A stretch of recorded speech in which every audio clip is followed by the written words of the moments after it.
श्री गोकुलनाथ की जय हो। श्री हरिराय जी महाप्रभु जी की जय हो। श्री गोपेश्वर जी प्रभु जी की जय हो। शिक्षापत्र 24મું અને છેલ્લો 31મો શ્લોક આવશે। આવતીકાલથી શિક્ષાપત્ર 25મું શરૂ થશે। આ 31મા શ્લોકમાં શ્રી હરિરાયજી મહાપ્રભુજી આપના લઘુ ભ્રાતાને કહે છે। એ શ્લોક છે આપણા શ્રી મહાપ્રભુજી વલ્લભાચાર્યજીએ શ્રી કૃષ્ણ શરણમ મમ નામનો જે અષ્ટાક્ષર મંત્ર કહ્યો છે તે જ અમારી સંપત્તિમાં સાધન તથા ફળરૂપ છે। આ શબ્દાર્થ આ શ્લોકનો 31મા શ્લોકનો શ્રી હરિરાયજી મહાપ્રભુજીએ લઘુ ભ્રાતા શ્રી ગોપેશ્વરજી પ્રભુને ઘરમાં જે લૌકિક દુઃખ આવી પડેલું છે, આપના વહુજી મહારાજનો લીલા પ્રવેશ થઈ ચૂક્યો છે નાની વયમાં, એટલે આપ આપના લઘુ ભ્રાતાને આ શ્લોકમાં કહી રહ્યા છે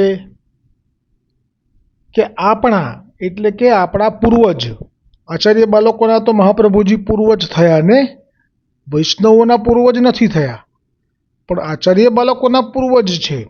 એટલે કહ્યું આપણા શ્રી મહાપ્રભુજી વલ્લભાચાર્યજીએ શ્રી કૃષ્ણ શરણમ મમ નામનો જે અષ્ટાક્ષર મંત્ર કહ્યો છે તે જ અમારી સંપત્તિમાં સાધન તથા ફળરૂપ છે। હવે વિવેચન, જેમાં આ શ્લોકનો શબ્દાર્થ ગોપેશ્વરજી પ્રભુએ જે કર્યો પછી આપે જાણ્યું કે મારા દાદાભાઈ હરિરાયજી મહાપ્રભુજી જે કહેવા માગે છે એ તો સર્વ આચાર્ય બાળકોના ઘરમાં ક્યારેય પણ કોઈ પણ લૌકિક દુઃખ આવી પડે તો તેમને કયો આધાર લેવો, અને તે વખતે તે આચાર્ય કુલ બાળકોની સંપત્તિમાં સાધન તથા ફળરૂપ એ શું છે એ પ્રગટ કર્યું છે।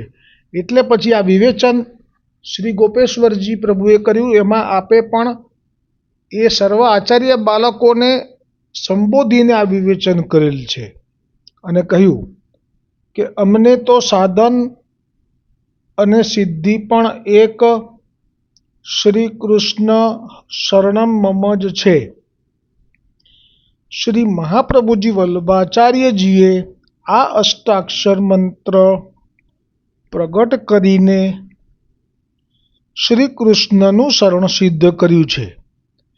તેથી અમને તો એક શ્રી કૃષ્ણનો જ આશ્રય હૃદયમાં છે। અમે મન, વચન અને કર્મથી શ્રી કૃષ્ણનું જ શરણ જાણીએ છીએ, અને એ શ્રી કૃષ્ણને જ સર્વ પ્રકારે સાધન તથા સાધ્યરૂપ સમજીએ છીએ। સંપત્તિમાં, અનેક સુખમાં તેમજ આપત્તિમાં, અનેક દુઃખોમાં એક શ્રી કૃષ્ણનું જ શરણ કરીએ છીએ। આ થયું વિવેચન શ્રી ગોપેશ્વરજી પ્રભુએ કરેલું। હવે આવે છે શ્રી ગોપેશ્વરજી પ્રભુએ અહીંયા શ્રી ગુસાઈજીની એક વિજ્ઞપ્તિનું સ્મરણ કરી અને એ વિજ્ઞપ્તિ અહીંયા રાખવામાં આવેલ છે। આ આપના બાળકોને કોઈ આપત્તિ આવે કે બહુ સંપત્તિ આવે, એટલે આમાં બે ઓપ્શન કયા, સંપત્તિ હોય અનેક સુખ હોય, ત્યારે પણ ભલે આવતી સંપત્તિ સુખ આવવા જોઈએ, એવી રીતે ક્યારેક આપત્તિ અને સંપત્તિ ચાલી જાય તો ભલે આપત્તિ આવે અને ચાલી જાય, પણ બંનેમાં એક શ્રી કૃષ્ણનું શરણ કરીએ છીએ એવો હરિરાયજીનો ભાવ આચાર્ય બાળકો માટે જે પ્રગટ થયો, એટલે આપે કૃપા કરી અને ગોપેશ્વરજી પ્રભુએ કૃપા કરી અને હવે શ્રી ગુસાઈજીએ પણ આપના વંશના બાળકો માટે એક વિજ્ઞપ્તિ પ્રગટ કરેલી છે, એ અહીંયા રાખી દીધી, જેથી કરીને આચાર્ય બાળકો અત્યારે એ વખતે ભૂતલ પર હતા અને હવે જે આવશે એ બધાને કોઈ પણના વલ્લભકુલના ઘરમાં આપત્તિ આવે કે સંપત્તિ આવે, પણ કયો ભાવ રાખવો, એ હરિરાયજીનો ભાવ તો આવી ગયો વિવેચનમાં, હવે ગોસાઈજીનો ભાવ વલ્લભકુલ બાળકો વલ્લભ વંશ માટે. યદુક્તમ તાત ચરણેમ શ્રી કૃષ્ણમ શરણમ મમ તત એવાસ્તિ નૈશ્ચિત્યમેહિ પારલૌકિકે. અર્થ, હવે આ શ્રી ગુસાઈજીએ કહ્યું છે કે પિતૃચરણ શ્રી મહાપ્રભુજીને અમને જે પિતૃચરણ શ્રી મહાપ્રભુજીએ અમને જે શ્રી કૃષ્ણ શરણમ મમનો મંત્ર પ્રગટ કરી શ્રી કૃષ્ણનું શરણ બતાવ્યું છે, તેથી જ અમને આ લોક તેમજ પરલોક સંબંધી સર્વ વસ્તુમાં નિશ્ચિંતતા છે. કેટલી કૃપા છે શિક્ષાપત્રમાં શ્રી ગુસાઈજીની આપના વંશના બાળકો ઉપર. આટલું સુંદર સમાધાન આચાર્ય બાળકો માટે કરેલું હોવા છતાંય આ સમાધાનથી ભરેલ પુસ્તકને આચાર્ય બાળકોએ ઇગ્નોર કરી દીધું છે અને સંપૂર્ણ સમાધાનથી ભરેલું આચાર્ય બાળકો માટે સમાધાનથી ભરેલું આ શિક્ષાપત્ર ગ્રંથનું પુસ્તક એમણે એ પણ વૈષ્ણવોને પધરાવી દીધું માથે કે આ એ તમારા માટે. બસ આ દિવસથી આ વલ્લભકુલ આચાર્ય બાળકોનું તેજ જે હોવું જોઈએ એ નથી, અને જે વૈષ્ણવો જેમનું તેજ જેટલું હોવું જોઈએ એના કરતાં અધિક વધી ગયું. આ જ કારણ છે કે વૈષ્ણવોને તો 84,252માંથી એટલું પ્રાપ્ત થાય છે કે એને બીજી કંઈ જરૂર જ નથી. પણ જ્યારે શિક્ષાપત્ર માટે પણ તમારા વૈષ્ણવોના માથે થોપવામાં આવ્યું, તો એ થોપતી વખતે પણ મહાપ્રભુજીએ વિચાર્યું કે અમારા બાળકોએ તો કોઈ જાતના વંશમાં પ્રગટ કરેલા સમાધાનોને પણ સ્વીકાર્યા નથી, તો એનું પરિણામ પણ એવું જ ગંભીર આવશે. અને આજે દેખાઈ રહ્યું છે કે જે આચાર્ય બાળકોના વંશમાં જે પ્રગટ થાય છે, આચાર્યના વંશમાં, એ નથી શિક્ષાપત્રને પોતાનું ગણતા, કે નથી ગોકુલનાથજીની જેમ 84,252 વૈષ્ણવની વાર્તામાં દેહભાન ભૂલી જતા અને સેવા પ્રતિબંધ આવી જ ગયો છે. મોટે ભાગે અત્યારે બીજું અને પહેલું અને છઠ્ઠું ઘર જે બિરાજી રહ્યું છે ભૂતલ ઉપર, એમાં ક્યાંય પણ મને સાંભળવામાં નથી આવ્યું કે તે આચાર્ય બાળકો ઠાકોરજીની સેવામાં પહોંચતા હશે. ખાસ કરીને મુખ્ય સેવા તો સામગ્રી કરીને ભોગ ધરવો અને લેવું તે.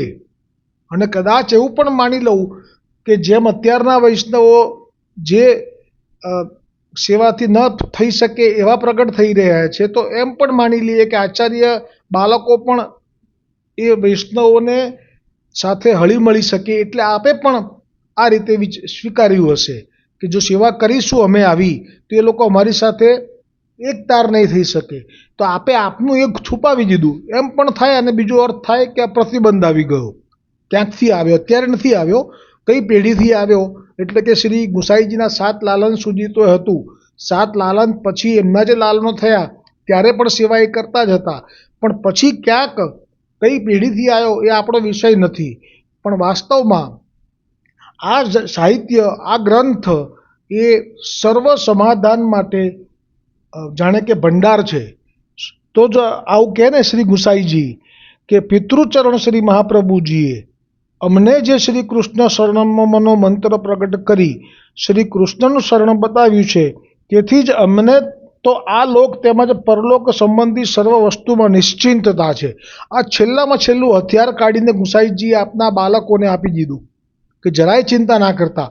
આપનાથી સેવા ના થઈ શકે તો પણ ચિંતા નહીં, કથા પણ ના થઈ શકે, કારણ કે કથા કરવી એ પણ કેટલું ખર્ચાળ છે. વૈષ્ણવો પાસેથી દ્રવ્યનો મનોરથ જાય ત્યારે વૈષ્ણવ વિનંતી કરે કે કૃપાનાથ સત્સંગમાં કેટલું દ્રવ્ય જોઈશે, પછી જેવા બાળક અને જેવી આજ્ઞા અને પછી તો જેટલું ઘી નાખો, જેટલું ગોળ નાખો એટલું ગળ્યું થાય, એમ કરતાં કરતાં એ તો આંકડો ક્યાં પહોંચે?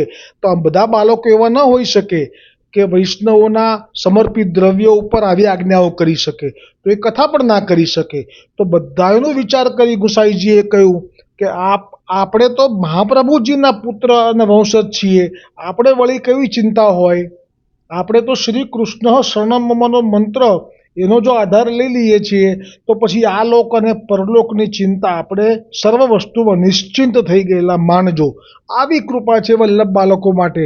પણ છતાંય આ ગ્રંથ તો વૈષ્ણવો માટે કરી દીધો છે બધાએ બાળકોએ ભેગા થઈને.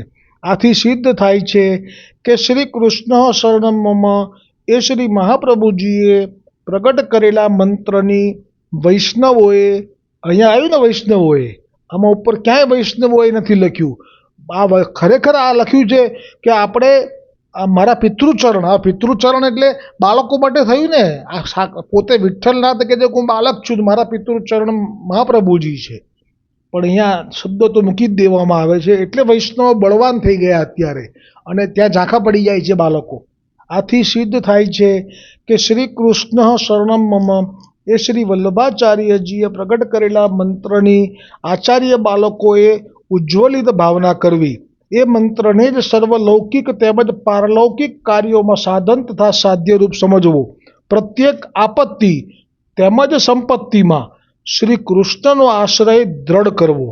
આ સાથે અષ્ટાક્ષરનો વૈષ્ણવોએ પણ લાભ લેવો એવું તો 84-252 અનેક વાર આવી ગયું છે, એટલે એમને પણ અષ્ટાક્ષરનો એ હથિયાર છેલ્લું ગણવું. ના સેવા થાય કે ના સત્સંગ થાય, પણ જો અષ્ટાક્ષર એને નિરંતર જાપ શરૂ થઈ જાય તો પછી એને કંઈ કરવાનું રહેતું જ નથી. હવે આ 24મો પત્ર અહીંયા વિરામ પામ્યો. ઇતિ શ્રી હરિરાયજી વિરચિતમ ચતુર્વિંશતિતમ શિક્ષાપત્રમ શ્રી ગોપેશ્વરજી કૃત ટીકાનુવાદ સહિતમ સમાપ્તમ. આવતીકાલથી શિક્ષાપત્ર 25મું શરૂ થશે. બસ હવે આવશે એમાં બધું જ મહાપ્રભુજી વલ્લભાચાર્યજીના જ ચરણારવિંદનું ભજન કરવાનું આચાર્ય બાળકોએ છે એવી આજ્ઞાઓ હરિરાયજી કરશે. એ પત્ર આવતીકાલે આવશે. નિવેદન બ્રહ્મસંબંધ મંત્રનું અનુસંધાન. સહસ્ત્ર પરિવત્સર મિત કાલ જાત કૃષ્ણ વિયોગ જનિત તાપ ક્લેશ આનંદ તિરુભાવોહમ ભગવતે કૃષ્ણાય શ્રી ગોપીજન વલ્લભાય દેહ પ્રાણ ઇન્દ્રિય અંતઃકરણાની તદ્ધર્માસ દારા આકાર પુત્ર આપ પરાણી આત્મના સહ સમર્પયામી. દાસોહમ કૃષ્ણ તવાસ્મી, દાસોહમ કૃષ્ણ તવાસ્મી, દાસોહમ કૃષ્ણ તવાસ્મી. શ્રી કૃષ્ણ શરણમ મમ, શ્રી કૃષ્ણ શરણમ મમ, શ્રી કૃષ્ણ શરણમ મમ. આ બ્રહ્મસંબંધ મંત્રનો ભાવાર્થ. ભગવાન કૃષ્ણથી વિખૂટા પડે હજારો વર્ષોનો સમય વ્યતીત થવાથી ભગવાન શ્રી કૃષ્ણની પ્રાપ્તિ માટે હૃદયમાં જે તાપ ક્લેશનો આનંદ થવો જોઈએ તે જેને તિરોધાન થયો છે એવો હું જીવ ભગવાન શ્રી કૃષ્ણને દેહ, ઇન્દ્રિય, પ્રાણ, અંતઃકરણ, તેના ધર્મો, સ્ત્રી, ઘર, પુત્ર, કુટુંબ, ધન, આલોક અને પરલોક આત્મા સહિત સમર્પણ કરું છું. હું દાસ છું. હે કૃષ્ણ, હું તમારો છું. શ્રી ગોવર્ધનનાથજીએ આ મંત્ર પ્રગટ કરી આપ પોતાના જીવોને કેટલો સ્નેહ કરો છો, અને આ સ્નેહ પૂર્વેનો છે, એટલે આ માર્ગ અનૂઠો છે. આ માર્ગની સરખામણી કોઈ પણ સંપ્રદાય સાથે એટલા માટે જ ના થઈ શકે કે જે તે સંપ્રદાયમાં જ્યારે જીવ શરણે આવે છે ત્યારે એ પ્રથમ વખત હવે વૈકુંઠ ધામની પ્રાપ્તિ કરવા જઈ રહ્યો છે, એટલે એ નવા જીવ છે. એટલે એ પ્રાપ્તિ થયા પછી એમને જે અનુભવ થશે એ વૈકુંઠમાં ગયા પછી થશે ત્યારે થશે, અને એ શું થશે એનું કોઈ કહેવા નીચે નથી આવતું. વૈકુંઠની તમે લીલાનું વર્ણન સાંભળવા પણ નહીં મળે. પણ ગોલોક એ પૂર્ણ પુરુષોત્તમ એવા દયાળુ છે કે આપના લીલાના જીવો જે પડેલા છે એમને આપે સંભાળ્યા છે. તો પ્રભુ જેને સંભાળે તો એનું ભાગ્યનું વર્ણન તો કોણ કરી શકે, પણ પ્રભુ જેને સંભાળે એ જીવોના હૃદયમાં જે આનંદ પ્રગટ થાય તો એ અનુભવ એ બીજા સંપ્રદાયમાં સંભવ જ નથી. કેમ કે એ લોકો તો નવેસરથી એકડ એક કરીને જઈ રહ્યા છે અને આ તો બધા જ સાથે હતા. આ બધાએ પૂર્ણ પુરુષોત્તમના દર્શન કરેલા છે. આ બધાએ પૂર્ણ પુરુષોત્તમની લીલાનો અનુભવ કરેલો છે. આ પુષ્ટિ માર્ગે દૈવી જીવો બધાએ પૂર્ણ પુરુષોત્તમના શ્રી અંગનો પણ સ્પર્શ કરેલો છે. અને એટલે આપ જ્યારે આવી રીતે કૃપા વિચારી બ્રહ્મ સંબંધ મંત્ર આપ જ પ્રગટ કરી લે અને આ બધું લઈ લેવા માગે છે, પણ આ બધું લઈને ખરેખર આપ આપવા માગે છે. જો આ બધું લેશે તો પેલું આપશે. જો આ બધું નહીં લે અને આપણે આમાં જ ડૂબેલા રહીશું તો પછી એ કેવી રીતે આપશે. એટલે આ મંત્રમાં આટલું બધું કેમ આપે ભરી દીધું કે જેથી આપણા હાથ જ ખાલી થઈ ગયા, કશું રહ્યું નહીં. અને આનો સરળ ભાવ સમજવો હોય કે આ શું કહેવા માગે છે બ્રહ્મ સંબંધ મંત્રમાં, તો આ દેશી ભાષામાં, સાદી ભાષામાં, સરળ ભાષામાં આ દોડ દ્વારા સમજાશે. શ્રી ગોવર્ધનનાથજીએ આ મંત્ર પ્રગટ કરી બ્રહ્મ સંબંધ શ્રી મહાપ્રભુજી વલ્લભાચાર્યજી અને આપના કુલ થકી કરાવીને આપ જે ઈચ્છે છે તે આ દોડમાં છે કે મુજ ચરણે ચિત્તને જોડે છે, મુજ સ્વરૂપમાં ચિત્તને જોડે છે, તે અવર ભરોસા છોડે છે, તે અવર ભરોસા છોડે છે. આજે આપ્તવિત ઈ પરાણી એ પહેલાં જે આવ્યું કે ધન, સ્ત્રી, પુત્ર, પુત્રી, પતિ, પત્ની, દેહ, ધર્મો, ઇન્દ્રિયો, આટલું બધું કેમ છે? તો એ જે કારણ છે એ આ ટૂંકમાં શરૂઆત થઈ ગઈ કે ગોવર્ધનનાથજી એમ કહે છે કે જે મારા ચરણે અથવા તો મારા સ્વરૂપમાં જે ચિત્તને જોડે છે એ અવર ભરોસા છોડે છે. એટલે મારા પંથ ઉપર આવ્યા પછી કોઈનો પણ ભરોસો રાખી શકાશે નહીં. આ પહેલી શરત છે.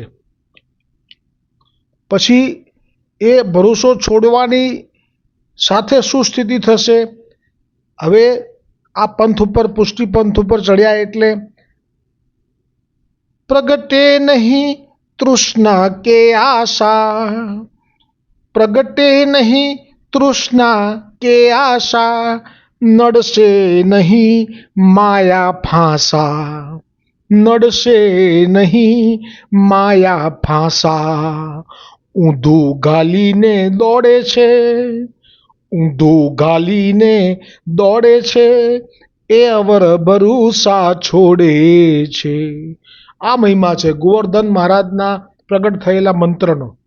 આ મંત્રમાં એટલું બધું આપે સમર્પણ કરાવી દીધું કે જીવને સમજ પડી જવી જોઈએ હવે તો કે આમાં મારે જે સમર્પણ થયું છે એમાં મારી પત્નીનું, પતિનું, પુત્રનું, પુત્રીનું, ધનનું, દેહનું આ બધું થયું છે. હવે મારે પ્રગટે નહીં તૃષ્ણા કે આશા, હવે કોઈ તૃષ્ણા મારે કરવી જ નથી. કેમ કે આટલા બધા જન્મોથી હું છૂટો પડેલો છું અને જેટલી તૃષ્ણા આશા કરી એ બધા ફળ ભોગવી લીધા. આમાં એ વખતે માયાએ બહુ પજવી એમને, પણ અત્યારે પ્રગટે નહીં તૃષ્ણા કે આશા, નડશે નહીં માયા ફાંસા. હવે મને પ્રભુ કહે છે કે મારા ચરણે આવશો ને પછી તમને અમારી માયા એ તમને જરા પણ તકલીફ નહીં આપી શકે. પણ શરત મૂકી ક્યારે? પ્રગટે નહીં તૃષ્ણા કે આશા. એટલે હજી પણ જે વૈષ્ણવો તૃષ્ણા આશામાં દોડી રહ્યા છે પછી એમ કે મને માયાએ માર માર્યો તો એ તો મારશે. અને ઊંધું ગાલીને, જેમ કે માછીમાર છે એ માછલીની જાળ નાખે છે અને જે માછલીઓ પેલા માછીમારના પગ પાસે આવી જાય છે એ જાળમાં સપડાતી નથી, પણ જે હજી રખડવાની, જેનું તેનું ખાવાની, જેને તેને ચોવટો કરવા જવાની, બારમાના લાડવા ખાવા જવાની દોડમ દોડ કરતા હોય અને પછી એમનું સ્વાસ્થ્ય કથળી જાય અને સાધારણ મનુષ્યની જેમ માથું કૂટી કૂટીને મરે તો એમાં એ તો એમને એવી રીતે મરવું જ જોઈએ. આ એટલું છે કે બ્રહ્મ સંબંધ થયો છે એટલે નવરત્ન ગ્રંથમાં મહાપ્રભુજીએ કહ્યું છે કે એની લૌકિક ગતિ નહીં થાય. એટલે આપણા માર્ગમાં જે લોકો આવા છે કે સેવાય નથી કરતા, સત્સંગ નથી કરતા, અષ્ટાક્ષર પણ નથી જપતા અને જેમ તેમ જીવન જીવે છે, તો 3 જન્મનો અંતરાય હજી એમનો રહી જાય છે અને પછી એમને લીલા પ્રાપ્તિ થઈ જાય છે. એટલે કહ્યું કે પ્રગટે નહીં તૃષ્ણા કે આશા, તો નડશે નહીં માયા ફાસા. ઊંધું ગાલીને દોડે છે. કેટલી દેશી ભાષામાં લખ્યું છે આ. ઊંધું ગાલીને એટલે આંખો મીચીને, એટલે ભલે ને જેમ ને તેમ, પણ એ દિશા એની નક્કી થઈ ગઈ. હવે એને કંઈ બહુ ચિંતા ના રહી. હવે બીજી ટૂંક તો છેલ્લી જ ગણી લેજો. બહુ સુંદર છે કે બ્રહ્મ સંબંધ લેવા માટે તમે આવ્યા છો, પછી ભગવાન કહે છે કે અમારા માર્ગમાં તો બાળકો પણ આવેલા છે બ્રહ્મ સંબંધ માટે, યુવાન તો આવે જ છે, પણ ગરડા પણ આવેલા છે. છેલ્લી ઉંમરે ચંદ્રાવલીજીની એક સખી તો 65 વર્ષની ઉંમરે આવી હતી. ચંદ્રાવલીજીની સખી હતી. બોલો, એ પ્રસંગ આવશે ત્યારે કહીશ તમને. એટલે કહે છે ઠાકોરજી કે માનવ હો વૃદ્ધ બાળક નારી, માનવ હો વૃદ્ધ બાળક નારી, એ વાત નથી મેં વિચારી, એ વાત નથી મેં વિચારી. મુખડું સંસારથી મોડે છે, મુખડું સંસારથી મોડે છે, એ અવર ભરૂસા છોડે છે, એ અવર ભરૂસા છોડે છે. મુજ ચરણે ચિત્તને જોડે છે, મુજ સ્વરૂપે ચિત્તને જોડે છે, એ અવર ભરૂસા છોડે છે. આ અવર ભરૂસો છોડવો એ મુખ્ય પાયો છે પુષ્ટિ માર્ગમાં. અને આ અવર ભરૂસો ન છોડે અને આશ્રય રાખે કે દ્રવ્ય છે, કે મને આ આપશે, કે મને આ આચાર્ય બાલક મદદ કરવા માટે હવે નવું એમણે ખાતું જ ખોલ્યું છે, આખું એક ટ્રસ્ટ ઊભું કરી દીધું છે હવે તો, કે જે વૈષ્ણવને તકલીફ પડે હું બેઠો છું. અને પછી એ જે જાહેરમાં બોલેલા છે, પછી એ બાલક વૈષ્ણવના હૃદય સમ્રાટ, કે મદદ કરેલી હોય એ ક્યારે પણ કોઈ ભૂલી શકતું નથી. આ પણ વ્યવહાર થઈ ગયો કે મને ભૂલે નહીં. હવે આમાં ક્યાં મહાપ્રભુજી વલ્લભાચાર્યજીનો સિદ્ધાંત રહ્યો? અહીંયા તો કે જે અવર ભરૂસા છોડે છે, કોઈ ભરોસો નહીં. ગોવર્ધનનાથજી સિવાય કોઈનો ભરોસો નહીં. અને કોઈના પાસે આશાય નહીં રાખવાની, આશ્રય પણ નહીં રાખવાનો. પછી બાળકનો ક્યાંથી આવે? એ મહાપ્રભુજીએ જ્યારે મેં પ્રસંગ કાલે કીધો અધૂરો રહી ગયો હતો, કે જે હતા શ્રીનંદના સ્ત્રી પુરુષ, એમને ઘરમાં બંને દૈવી હતા. એમણે ઈચ્છા એવી કરી કે ઠાકોરજી અમારી સાથે બોલે. મહાપ્રભુજી કે તમારો એ મનોરથ હું પૂરો કરું, પણ સેવા કરવી પડે. તો એટલા માટે કે સેવા કરતાં કરતાં પણ તમને જો કષ્ટ કે શ્રમ પડશે તો અમારા ઠાકોરજી સહન નહીં કરી શકે અને તરત બોલશે. આપે આપના મુખથી આજ્ઞા કરી અને વચન આપી દીધા, ઉચ્ચારી લીધા. એટલા 2 જણા કે જે પણ અમારા મા બાપ તો દ્રવ્ય નહીં આપે, તો અમે સેવા માટે તો બધું જોઈએ, તો સેવા કેમ કરીએ? તો કે એ બધું હું સિદ્ધ કરાવી આપું. એટલે ત્યાં વૈષ્ણવ જે હતા એમની પાસેથી મહાપ્રભુજીએ આજ્ઞા કરી અને એમનું સિદ્ધ કરાવ્યું. આપના ટ્રસ્ટનું કોઈ ઊભું કરેલું દ્રવ્યમાંથી નથી આપ્યું, આપે કોઈ ટ્રસ્ટ કર્યું જ નથી. આપ હંમેશા દ્રવ્ય ગમે એટલું આવતું આપની પાસે ભેટમાં, આપ તરત જ ઠાકોરજીને બધું ધરીને જાણે કે નિસ્સાધન થઈ જતા પાછા. એટલે તો આપને જ્યારે પવિત્રી જે હતી ત્રિકાળ સંધ્યાની, એ આપને વેચવા નહીં આવી. જ્યારે ગાય માગી ગોવર્ધનનાથજીએ ત્યારે પણ ભેટ તો આપને લોકો કેટલી ધરતા હતા. પેલી વીરબાઈએ કેટલી ધરી હતી, જે છે પ્રસંગનો, હા વીરબાઈ, એ સિવાય ઘણા બધાએ, સંત ચોપડાએ કેટલી ધરી. પણ બધું આપ નિસ્સાધન થઈ જતા પાછા, કેમ કે જે નિસ્સાધનમાં સુખ છે એ પેલામાં નથી. એટલે આપ તો આપની રીતે સામર્થ્યવાન છે તો થઈ જતા, પણ પુરુષોત્તમ શેઠને નથી કીધું કે તમે નિસ્સાધન થઈ જાઓ. અને એને મનોરથો હશે બધા મારા આ રીતે જ. તો આ છે પુષ્ટિ માર્ગની રીતિ, કે શરણે આવ્યા પછી ક્યારે પણ કોઈનો પણ ભરોસો નહીં રાખવાનો. અવર ભરોસો એટલે કોઈના ભરોસે આ પુષ્ટિ માર્ગમાં ના ચલાય. આચાર્યએ આજ્ઞા કરી કે જરૂરથી તમને આ બધા વૈષ્ણવો સિદ્ધ કરી આપશે. તરત જ ગોરધા સમરાઈએ પોતાનું મહેલ જેવું ઘર હતું, એમાં એક રૂમ રસોડું કાઢી આપ્યું અને કીધું કે અહીંયા જ રહો. ઠાકોરજી માટેની સેવાનું બધું જ સિદ્ધ કરી દીધું, સિંહાસનથી લઈ શૈયાથી લઈ. અને આ 2 જણા સેવા કરવા માટે અનુકૂળ થઈ ગયું બધું. પણ મહાપ્રભુજીએ એક વાક્ય ગૂઢ એવું ઉચ્ચાર્યું હતું કે ઠાકોરજીની પુષ્ટિ માર્ગ ફલે એવી રીતે સેવા કરજો. આ વાક્ય ગૂઢ હતું. એ સમય આવે સમજાશે એવું હતું. અને ખરેખર એવો સમય આવ્યો કે એ બંનેની મા બાપે એમ કહ્યું કે પહેલાં તો સારું હતું કે અહીંયા ખાતા હતા અને પછી બહાર ભજન ભક્તિ કરતા હતા. પણ હવે તો આ વૈષ્ણવ થયા છે ત્યારથી તો ભીખ માગીને ખાય છે, વૈષ્ણવોના ઘરમાં જ પડ્યા રહે છે. અને આ વાત એમની પાસે આવી કારણ કે એ જ ગામમાં મા બાપ રહેતા હતા. અને તે વખતે આ પત્ની હતી એ મહાપ્રભુજીનું વચન જે આપ બોલ્યા હતા કે પુષ્ટિ માર્ગ નભે એ રીતે સેવા કરજો, એનો અર્થ હવે સમજી ગઈ. અને એણે કીધું કે આ મા બાપ જે કહે છે ને એ મા બાપ નથી કહેતા, આ તો મહાપ્રભુજી પ્રેરણા કરી રહ્યા છે કે આપણે જે કરી રહ્યા છીએ અત્યારે સેવા, આ તો દ્રવ્ય બધું વૈષ્ણવોએ સિદ્ધ કરી આપેલું છે. અને આ મકાન તો આ લોકોનું છે, આપણું તો છે શું આમાં. અને વલ્લભે કહેલું કે જો તમે સેવા માટે કષ્ટ સહન કરશો, કષ્ટ લેશો, તો ઠાકોરજી તરત જ તમારું કષ્ટ સહન નહીં કરી શકે અને પછી વાત કરશે તમારી સાથે. અને પતિ સમજી ગયો, ધન્યવાદ કીધો પત્નીને. અને એ લોકોએ ઘર છોડ્યું અને પોતાની રીતે એક ઓરડીમાં ભાડે રહ્યા. અને ત્યાં વરસાદ પડ્યો અને અંદરથી ઠાકોરજીએ કીધું કે અંદર આવી જાઓ, આવી રીતે કેમ સહન કરો છો? આ માર્ગની રીતિ છે. ક્યાંય મહાપ્રભુજીએ કોઈ ટ્રસ્ટ ઊભું નથી કર્યું કે લો તમે દુઃખી છો તો તમે લઈ જાઓ, કે ઠાકોરજીએ ગોપીઓને એમ નથી કીધું કે તારા ઘરમાં લે આટલું ઓછું છે, 10 ગાય મારા ઘરમાંથી તું લઈ જા, 50 ગાય તું લઈ જા. આવું કરે તો રસ ખતમ થઈ જાય. એટલે આજનો આ સત્સંગ અહીંયા વિરામ પામે છે. બોલો શ્રી ગોકુલનાથ કી જય હો, શ્રી હરિરાયજી મહાપ્રભુજી કી જય હો, શ્રી ગોપેશ્વરજી પ્રભુજી કી જય હો, વલ્લભ કુલ પરિવાર की जय हो।